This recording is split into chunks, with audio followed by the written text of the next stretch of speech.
নিয়ত আগমন ঘটে অসংখ্য মানুষের। তালে পরিক্রমায় বেশিরভাগই হারিয়ে যায় অতীতের গহ্বরে। ফলে যা বিস্মৃতির আড়ালে আবার কিছু মানব চিরদিন রয়ে যায় মানুষের হৃদয়ে তাদের কর্মের মাধ্যমে, যাদেরকে কখনো ভুলে যেতে পারে না প্রজন্মের পর প্রজন্ম, যাদেরকে স্মরণ করে শ্রদ্ধা ভরে।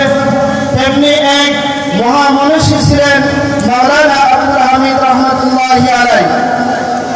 জন্ম মাওলানা আব্দুল হামিদ রহমতুল্লাহি আলাইহি 1932 সালে টাঙ্গাইলের অন্তর্গত কালিহাতী উপজেলার ধলেশ্বরী কলগেশা বেরিকোটল গ্রামে জন্মগ্রহণ করেন।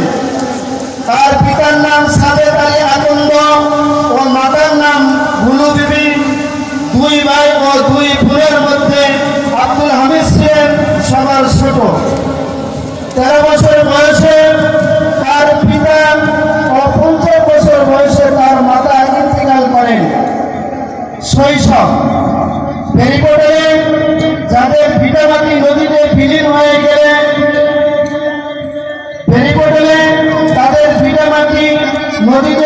হয়ে গেলে তাদের পরিবার আশ্রয় হয় সাপটির চরে।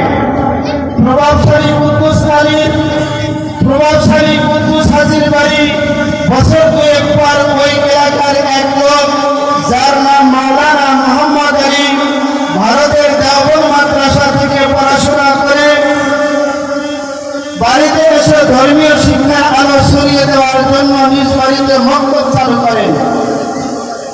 সেখানেই শুরু হয় আব্দুল হামিদ রহমতুল্লাহি আলাইহি এর পড়াশোনা। তিনি সহ আরো 3 জন সেখানে পড়াশোনা শুরু করেন। 9 বছর বয়সে মসজিদে নামাজ পড়তে গেছেন আব্দুল হামিদ।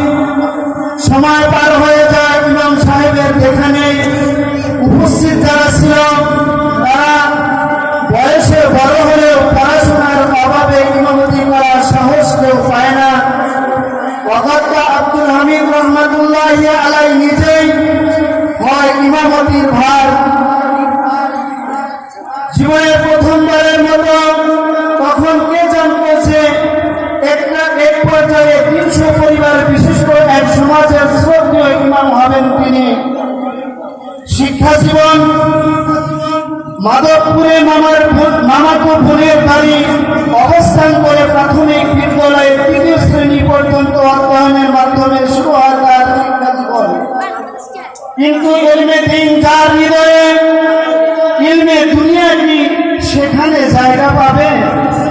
শীঘ্রই তিনি ফিরে আসেন সবকিছুর মাদ্রাসা।